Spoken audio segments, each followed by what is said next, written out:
Hello, and welcome back to my channel. In this video, I'll explain the full story of Lord of the Mysteries in a nutshell. This story is filled with mysteries, and almost every chapter deserves a deep explanation, so it might sound ridiculous to try to explain the entire story in such a short video. But here, I'll try to give you the overall story, along with some of the major events and important details. So, be prepared for spoilers.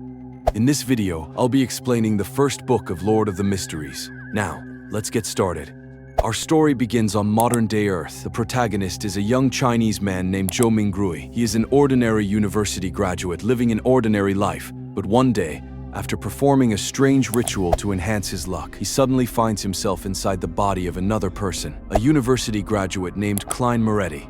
At first, he believes this is nothing more than a vivid dream, but the memories inside Klein's body feel completely real. Slowly, he realizes the horrifying truth. He has somehow transmigrated into another world. Because he inherited Klein Moretti's memories, he quickly adapts to his new identity. The original Klein lived together with his older brother Benson and younger sister Melissa. Their family wasn't wealthy, but they genuinely cared about each other. Unlike many transmigration stories where the protagonist instantly becomes overpowered or receives endless blessings, Klein starts with absolutely nothing. He has no special abilities, no legendary weapon, no system, nothing, except the mysterious memories of another person. Before transmigrating, he had performed a mysterious ritual back on Earth. Out of desperation, he decides to repeat the exact same ritual once again. His hope is simple. If this ritual brought him into this world, maybe repeating it can send him back. He carefully recreates every step exactly as before, but after completing the ritual, he finds himself inside an enormous gray world covered by endless fog. This place would later become known as the Gray Fog, and without even realizing it, Klein gains authority over this mysterious space. At first, he has absolutely no idea what this place is. He discovers that he can freely enter and leave this mysterious world whenever he performs the ritual.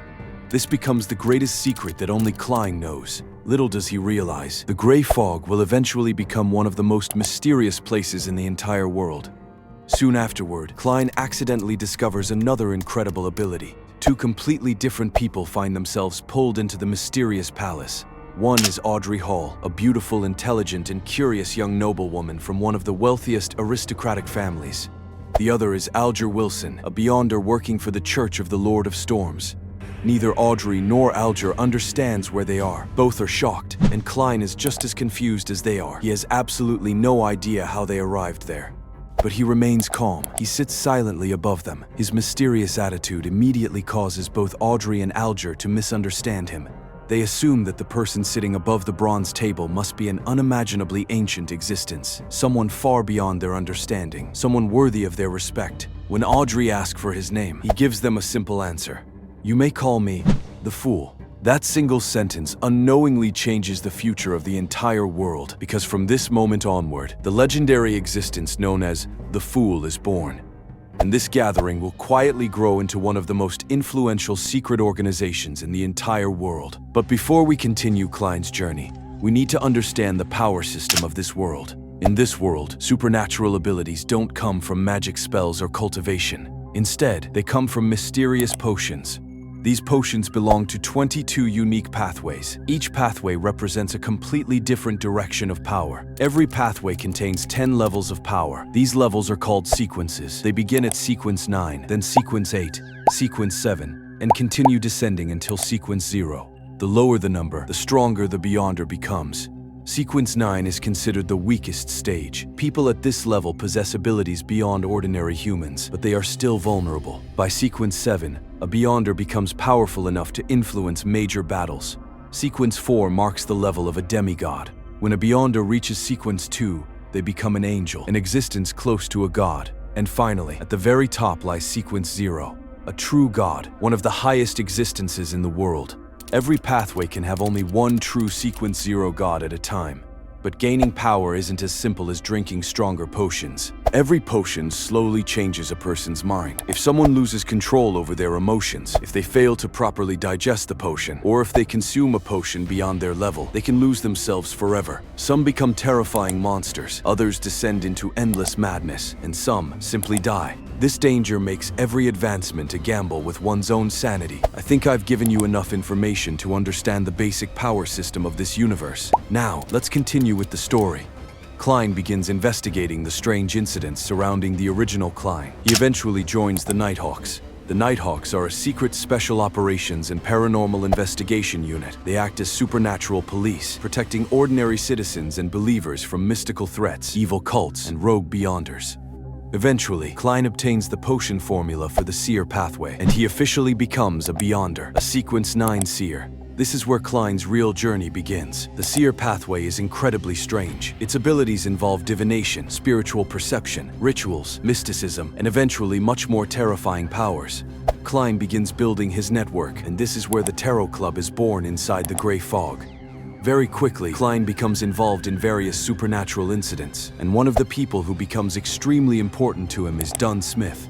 Dunn is the captain of the Nighthawks. He is calm, experienced, and responsible. He becomes something close to a mentor and even a father figure to Klein. Other members of the team include Daly Simone, Leonard Mitchell, Fry, Royale Rydeen, and others. Klein slowly becomes attached to them, and Klein begins to realize just how deep and horrifying the supernatural world really is. But his greatest early tragedy comes when he faces the terrifying True Creator-related threats surrounding the Megos incident.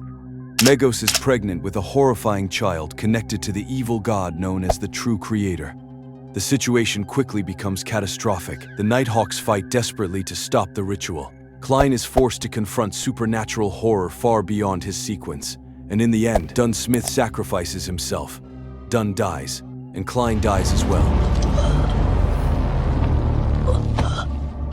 But with the help of the Grey Fog, Klein manages to resurrect. However, Dunn's death changes Klein deeply. He realizes that he is now considered dead by his family and friends, so he decides to leave the city and change his appearance. He travels to Backland, changes his identity, and becomes Sherlock Moriarty, living as a detective, but later his identity as Sherlock Moriarty becomes too risky. He also needs to continue advancing as a Beyonder. After the major events in Backland, staying there would expose him to dangerous enemies and unwanted attention. More importantly, he needs to travel to the sea and find mermaids, whose singing is required for him to advance from Sequence 6 Faceless to Sequence 5 Marionettist. So he creates the identity of German Sparrow. This allows him to leave Backland safely and operate as a powerful adventurer without revealing that he is actually Klein. And honestly, this was one of my favorite arcs in the entire story. After his adventures, and what I like to call his aura farming journey across the sea, Klein eventually returns to Backland as Dwayne Dantes. Dwayne Dantes is a wealthy, handsome, and mature gentleman with white streaked hair. Through this identity, Klein returns to high society, buys weapons, donates to charities, and investigates deep church secrets. With all these different identities, Klein continues becoming stronger and steadily descends toward the higher sequences. Meanwhile, the Tarot Club doesn't remain small. More members gradually join. Derek Berg becomes the Sun. Force Wall becomes the Magician. Emlyn White becomes the Moon. Cattleya becomes the Hermit. Leonard Mitchell becomes the Star. And later, even more members and allies become connected to Klein's growing network. But Klein isn't the only person who was transmigrated into this world. There was another person named Emperor Roselle who was also transmigrated, but Roselle arrived in this world around 200 years before Klein. He introduced many revolutionary ideas and inventions, so even after his death, he remained extremely famous throughout the world.